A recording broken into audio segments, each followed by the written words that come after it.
Hello, fellow travelers. Today, I would love to share a tip about winning at life in all situations. The only way you can win in life is if you have no ulterior motive. In other words, if what you're doing is genuinely out of your love. Whenever you do something and it's for the best of all, and you're not just looking out for yourself, then you will win no matter the result, no matter the situation. I've come to understand that a lot of people are carrying a lot of bitterness and hatred because they were beaten at the game. When you take life as a gamble, it means you're looking out to take from the other.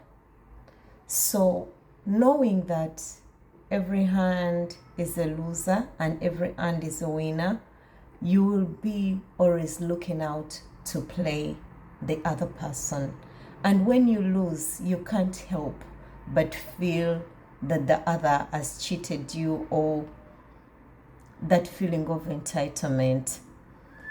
But if it's a game and you are sharing, and you can only share if whatever you're doing is done with love as a foundation, then regardless of the outcome, if you lose, you might be upset, but you'll be happy for the other person. And you will feel that you took your chance and you actually enjoyed the game. Always remember that we are in this life as spirits having a physical or human experience. So, whatever we do, actually, if you working from spirit, which is in most cases pure love, unless you've tainted it with your attachments and entitlements, you will find that you will have an inner contentment and joy for the other. So you can try it. And when you see that it works, you can tell others that actually there is a tip.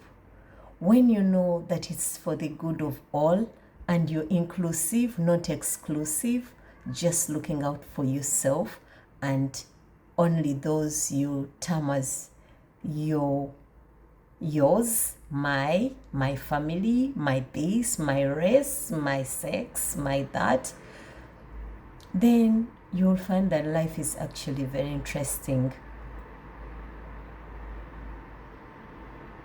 You will be hurt, and I'm telling you, you will cry.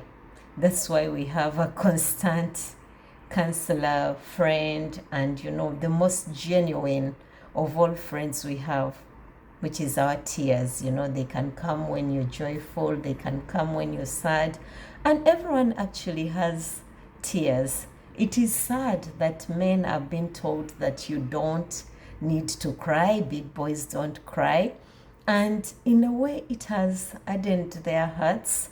And now, almost everywhere, people are saying men are heartless, men are so hard, all they think is war, because they've closed in all the emotions. The more you keep in your body, it becomes a plaque, just like in the physical. When you eat too much garbage and fat, it will become plaqued your heart. It will become like cholesterol, which will be plaqued around. So even in our nature as human beings, if you live in a lot of emotions, it will become clouded and you won't be able to express. You'll harden, and even in the physical, you'll harden. We are meant to be loose. We are meant to be like water. We are meant to be spirit and flowing with whatever current is present. If it's fire, you burn it and then you expel that energy and you go to another. But when we don't do that, we find that we taint our nature. It is very possible to be hurt and to cry and at the same time smile, because you'll be able to say, I am not sorry it's over.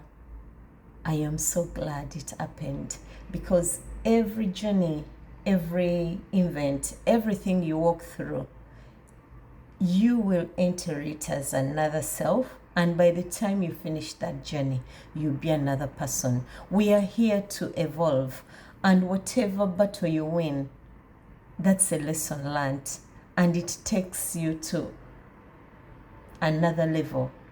So we are going up. We are meant to be ascending, not descending. So every time you see that a lesson keeps coming, and it's a repetition, what they would call patterns and archetypes and all that, you'll have to sit with yourself and actually stop the compulsive living and try to do things consciously, because life ought to be a joy.